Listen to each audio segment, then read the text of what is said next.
Una preocupación colectiva con los temas de reformas últimamente anunciadas por las autoridades. Muchos, digamos que borradores, por llamarlos de alguna manera, se socializan en diferentes grupos económicos. Se habla de un borrador principal y de que los principales temas ya se están socializando a nivel de los sectores empresariales y algunos grupos sociales. Las autoridades, sin embargo, no han dicho de manera oficial, ni hay una vocería oficial que diga cuáles serán los temas que incluirá para que la gente de a pie y los medios de comunicación se vayan aclimatando. Hoy he invitado a Alejandro Grisanti, director y fundador de Ecoanalítica, justamente para analizar la economía de América Latina y el panorama económico de los próximos años para la República Dominicana, siendo el país de América Latina, el país del Caribe con la economía que más crece, y de qué manera su opinión de que esto, incluso con una reforma fiscal incluida, pueda ayudar a mejorar la situación de todos, sin que haya un parcho que genere que la situación sea la misma que se ha dado con las últimas 3 reformas fiscales. Bienvenido, ¿cómo estás, Alejandro? Muchas gracias, Alicia, muchas gracias por la invitación. Cuéntame tu opinión de lo que ves en República Dominicana previo al anuncio de una reforma fiscal. Mira, nosotros, República Dominicana, es un país, como tú bien dijiste ahorita en la introducción, un país muy sólido, un país de alto crecimiento económico, un país que al final los hijos tienen mejor estándar de vida que los padres y a su vez los hijos y padres mejor estándar de vida que los abuelos. Y eso es una dinámica que al final es muy interesante y que hace que República Dominicana esté en el foco, en el radar de muchas de las inversiones internacionales que se están dando en el mundo. ¿Qué significa esto? Y haciendo una comparación con uno de los países que menos ha crecido, o uno de los estados que menos ha crecido en América Latina, lo comparamos República Dominicana con Puerto Rico. En 1990, Puerto Rico era casi 3 veces el tamaño de la economía puertorriqueña, era casi 3 veces el tamaño de la economía de República Dominicana. Hoy República Dominicana es un poquito más grande que Puerto Rico y nosotros esperamos que de cara al 2030, de mantenerse estas tendencias, República Dominicana va a ser un 40, un 50% más grande que la economía de Puerto Rico. ¿De qué dependerá eso? Mira, yo creo que aquí se han dado varias virtudes, ¿no? Uno, tienes varios motores de crecimiento. No es solo, como en el caso venezolano, que tienes solo el petróleo. En este caso tienes turismo, un motor de crecimiento que ha venido generando y le ha ido muy bien, no solo en los últimos 2 años, en los últimos 25 años ha generado y te ha ido muy bien en la parte de turismo. Tienes la parte de zona franca. Zona franca también ha sido un motor de crecimiento económico, que a veces cuando turismo no le va tan bien, zona franca es como el que entra ahí con fuerza. Tienes minas y canteras, que también en los últimos 2 o 3 años no le ha ido muy bien. Está un poco deprimido ese sector. Efectivamente, es un sector que está deprimido, pero no por falta de apoyo del Estado, sino por operaciones propias del sector. Son operaciones propias del sector y creo que hace falta algunas aprobaciones también de permisos. De permisologías que esperemos ahorita postelectoral. Nosotros de Ecoanalítica pensamos que se van a dar muchas de estas permisologías y que el sector en los siguientes 4 años va a estar mejor. Pero tienes minas y canteras, tienes turismo, tienes zona franca, el sector construcción. Uno de los grandes activos que tiene República Dominicana son todos esos dominicanos que están en el exterior, que viven en Nueva York y que sueñan con retirarse aquí en República Dominicana, en su tierra de gracia. Un factor interesante, muchas de las migraciones a nivel internacional sueñan con irse a retirar a un país más desarrollado. El dominicano quiere ir a trabajar a otro país, pero para retirarse en el suyo. Efectivamente, y eso es uno de los grandes activos de República Dominicana, porque al final es una inversión que se traduce en remesas. Muchas de esas remesas son para comprar activos fijos en República Dominicana, para comprar alguna vivienda, etcétera, puesto que su posición de retiro, su sueño para retirarse de muchos de los dominicanos que están en Nueva York es precisamente volver a su tierra, volver a su pueblo y desde allí, digamos, terminar sus últimos tiempos aquí en República Dominicana. ¿Has visto o te han llegado las informaciones sobre los temas que podrían estar dominando una posible reforma fiscal? De acuerdo a lo que ves, ya tienes un tiempo en República Dominicana analizando la economía, solamente analizando economía.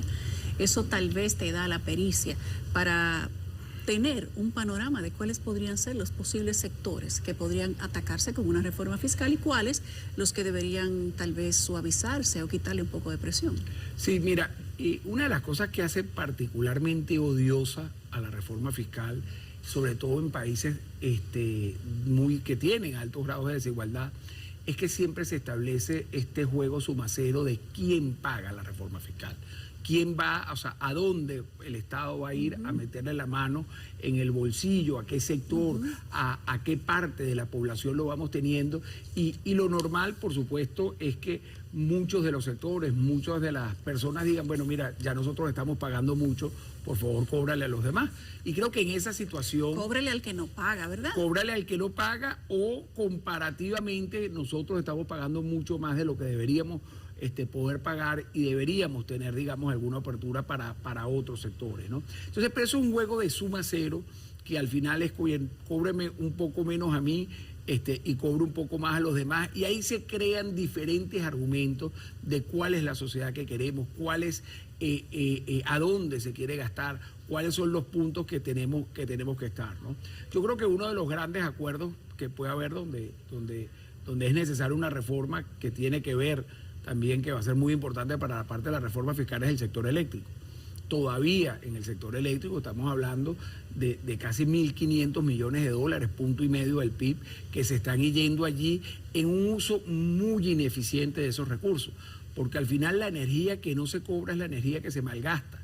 Es la energía que al final la gente no valora, el pueblo no valora, etcétera. Entonces yo creo que es fundamental dentro de este cuadro de reforma fiscal poder arreglar este problema que, por cierto, yo tengo viniendo más de 20 años a República Dominicana. La primera vez que vine fue en 2002, y desde el 2002, desde los 90, uno siempre ha venido oyendo el problema de que es necesario arreglar el tema del sector eléctrico, que es necesaria una reforma en el sector eléctrico. Entonces aquí la invitación es a no tener nuevos parches y realmente embarcarnos en una reforma que termine de cerrar. Ha mejorado mucho el servicio, pero que termine de cerrar este desaguadero que ha tenido el sector eléctrico. Entonces yo creo que ahí hay bastante consenso en intentar tener esa reforma en esa parte. Y después es qué sectores vas. O sea, uno lo que ha oído es que puede impactar a diferentes sectores. Muchos de estos motores de la economía, por ejemplo el sector turismo, que goza de exoneraciones, pero hay otros sectores que están diciendo, bueno, ya el turismo no es una industria naciente en el país, ya es una industria muy bien consolidada. Necesita, para seguirse desarrollando, todas estas exoneraciones fiscales que va teniendo, se le puede reducir un poco. El sector financiero creo que está también en la mira de las posibilidades de una reforma fiscal. Por supuesto, bebidas alcohólicas y bebidas azucaradas son otros... Aguantan todavía las bebidas alcohólicas. En el caso de bebidas porque alcohólicas... le han dado todo el tiempo a ese sector. A ese sector es uno de los que más duro le han dado, y hoy por hoy... la cerveza en República Dominicana, cuando hace un comparativo internacional, la cerveza en República Dominicana es quizás la más cara, y la más cara porque tiene la mayor carga impositiva en toda la región. No, y el sector ronero han tenido que dejar de producir un tipo o dos tipos de ron, justamente por la cantidad de impuestos que tenía versus el precio que aguantaba el producto para venderse. Entonces, ¿se pueden todavía enfilar los cañones hacia allá? Mira, yo creo que cada vez menos. Yo creo que ese es un sector donde ya la reforma fiscal pasó, en el sector en general de alcoholes, que ya se le subió bastante el impuesto selectivo que tienen, y ahí es muy poco ya lo que se puede pasar, porque al final lo que hace es desestimular ese consumo, se cae. Claro, no es que la gente vaya a las otras cosas, más baratas, menos calidad. Efectivamente, y con mayor problema de salud, ¿no? Que también te puede terminar empeorando, ¿no? Entonces, pero tienes ese tema, y hay otro que yo creo que cada vez genera más consenso, y hay que ver cómo se hace para poder apalear en temas de igualdad, que tiene que ver con los desgravámenes del ITEVIS. ¿Cuál es el porcentaje de productos que se están grabando a través del ITEVIS? Eso apenas es un 40%, y un 60% están como no grabados del ITEVIS. Que tengas un 60% de los productos que se consumen en el país no grabados por el ITEVIS, yo creo que es una exageración, es demasiado comparativo. ¿Se puede ampliar con el ITEVIS? Deberías tener... Y el transitorio del ITEVIS, que iba del 16 al 18 de una manera temporal, ¿se debería recoger esa parte de la ley o no? Mira, a mí las temporalidades no me gustan. No, porque nunca terminan siendo temporales. Y porque la gente le tiene desconfianza a esa temporalidad. Eso es lo que todo el mundo, pero te lo dice desde el dueño de un colmado hasta el mayor empresario. La gente ¿no? lo maneja. Efectivamente, porque dicen, bueno, esa temporalidad es una temporalidad permanente, ¿no? Entonces se va a terminar quedando. Entonces, yo creo que subir la tasa del ITEVI, cuando ya tienes una tasa comparativamente alta a nivel internacional, yo creo que por ahí no va la solución. Yo creo que sí tienes que ver cuáles son los productos de la canasta de consumo que mayor impacto, que más consumen las clases, digamos, menos pudientes, más necesitadas, y a eso a lo mejor sí protegerlo, pero todo el resto de los productos tener que subirlo. O sea, estamos hablando de que tú puedes no gravar 15 productos de la cesta de consumo, y de resto grabar todo el resto de lo que puede ser la cesta de consumo. Actualmente el 60% estamos hablando de que hay muchísimos productos, cientos de productos hoy que no están grabados, y lo que tienes que pasar es de esos cientos de productos no grabados a una cantidad de 15 productos que realmente protejas para de alguna manera los sectores menos pudientes, quizás con menor nivel de ingreso, queden en algo protegidos con la reforma, pero el resto sí poderlo cobrar. ¿Ha identificado los sectores que tal vez deberían ser considerados como ya no un objetivo? Pero ¿cuáles serían los sectores que tal vez sí podrían ser un objetivo, fuera del ITEVIS? Sí, mira, yo creo que al final tienes una serie de factores que van a ser y van a terminar siendo grabados. Una de las cosas que nosotros generalmente utilizamos hoy es la reforma propuesta en el 2021. Y la reforma propuesta en el 2021 era sumamente agresiva. Muy agresiva. Incluía en el ITEVIS el sector de educación, todo. Incluía en el ITEVIS el sector salud, te incluía en el ITEVIS servicios culturales, conciertos, la etcétera, reforma ¿no? del 21 es una reforma que no se llegó a aplicar por presión de la sociedad. Va al 20 a 24, exacto. Esa es la que no se aplicó. Pero el borrador está por ahí. Efectivamente. ¿Serviría ese proyecto de reforma para adaptarlo a este momento, tal como estaba? Mira, yo creo que se debería ver, quizás socializarlo un poco más.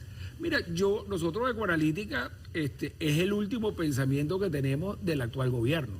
Ellos tenían un planteamiento de reforma fiscal, ese planteamiento quedó plasmado en una propuesta, y esa propuesta nosotros la utilizamos como base para intentar entender por dónde pueden ir, digamos, los tiros de esta nueva reforma. Esa reforma fiscal era una reforma relativamente muy agresiva. Nosotros pensamos que esta reforma va a ser menos agresiva de lo que esa reforma era. Pero yo creo que por dos cosas, ¿no? La primera es porque esa reforma se dio en el ambiente del primer periodo presidencial. Entonces, el presidente incumbente podía disfrutar de la reforma completamente por 8 años. Podía tener una reforma un poco más agresiva que lo llevara a tenerlo un poco más fuerte.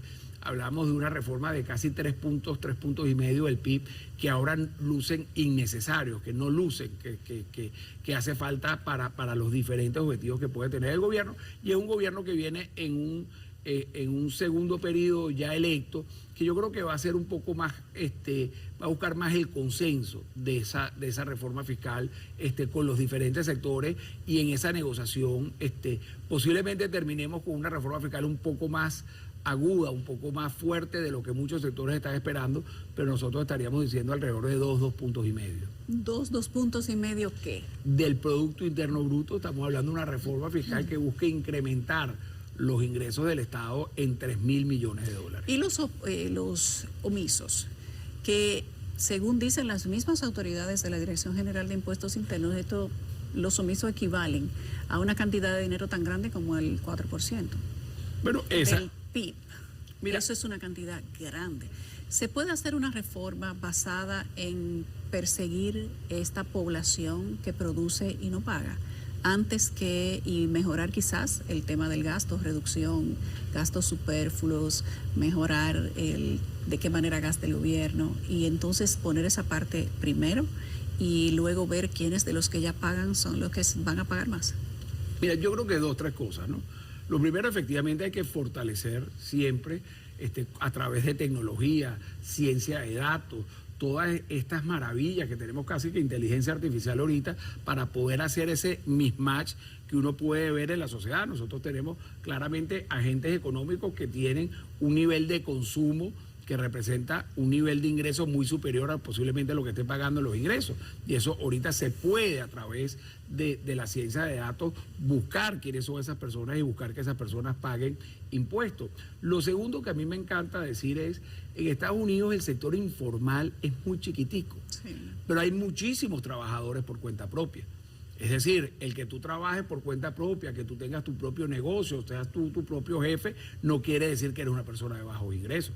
Entonces, aquí muchas de esas personas... Ni quiere decir que no vas a pagar impuestos. Y mucho menos que no vas a pagar impuestos, por supuesto. Entonces, aquí hay muchas personas, pequeños colmados, que son al final casi unos emporios económicos que hoy no pagan impuestos y que creo que hay que focalizarse también en esos sectores precisamente que se declaran informales cuando pueden ser perfectamente trabajadores por cuenta propia. Posiblemente no necesitas una compañía para tener un colmado, pero sí necesitas regularizarlo y pagar impuestos, y creo que hay que hacer las mejoras tecnológicas para que eso se pueda dar a cabo. Desde el punto de vista económico y financiero, viéndolo desde afuera, ¿este es el momento de hacer una reforma fiscal en República Dominicana? ¿Es necesario hacer una reforma fiscal? Yulisa, excelente la pregunta, porque eso nos lleva también a preguntarnos para qué una reforma fiscal. Y nosotros en Ecuanalítica hemos venido diciendo que proponemos una reforma fiscal para que República Dominicana llegue a grado de inversión en América Latina. En América Latina hasta ahora hay 4 países que tienen grado de inversión: México, Chile, Perú, Uruguay. Que República Dominicana se proponga en los próximos 4 años ser grado de inversión. ¿Para qué? Porque nos reduce el costo del financiamiento a todos. Le reduce el costo de financiamiento al sector privado y le reduce el costo de financiamiento al sector público. Hay mayor acceso a capitales, es más barato los capitales que van a acceder. Segundo, te dispara inversiones extranjeras. Inversión extranjera directa te la va a disparar, y eso es fuente de creación de empleo, empleo de calidad y bien pagado. Y lo tercero, que yo creo que también es lo más importante, es que cuando un país es percibido de menor riesgo, sus activos valen más. No solo las grandes compañías eléctricas, no solo los grandes centrales azucareros, que cuando tienen una menor tasa de descuento su valorización sube, sino los pequeños colmados, los apartamentos, los bienes raíces, etcétera. Entonces nosotros salimos con esta propuesta de estos próximos para estos próximos 4 años, que es posible hacerlo. Es posible que para el 2028 República Dominicana cierre como grado de inversión. ¿Ok? Entonces nosotros salimos de ese juego sumacero de la reforma fiscal, y la propuesta es cómo llegamos a una propuesta que es ganar, que es ganar para el sector privado, que es ganar para el sector público, que es ganar para los trabajadores en términos de creación de empleo, de mejores salarios y de empleos de calidad. Entonces, en esa parte yo creo que es donde hay que enmarcar el proceso de reforma fiscal, darnos cuenta que es necesario pasar por una reforma fiscal para obtener el grado de inversión, pero el fin último es llegar a un grado de inversión que nos beneficie a todos, que englobe a la gran familia dominicana y donde todos nos veamos y tengamos un espacio dentro de ese grado de inversión. Gracias, Alejandro, qué gusto tenerte aquí y escuchar tus consideraciones respecto del cuco del momento, la reforma fiscal. Muchísimas gracias a ti y bueno, siempre a la orden. Alejandro Grisanti, presidente y fundador de Ecoanalítica. Nosotros tenemos que hablar de salud, de los marcapasos y de todas estas maravillas de la tecnología que tienen las autoridades médicas para mejorar la salud de la gente. Pero esto va a ser tras la pausa con la doctora Eliane Mejía. Ya venimos.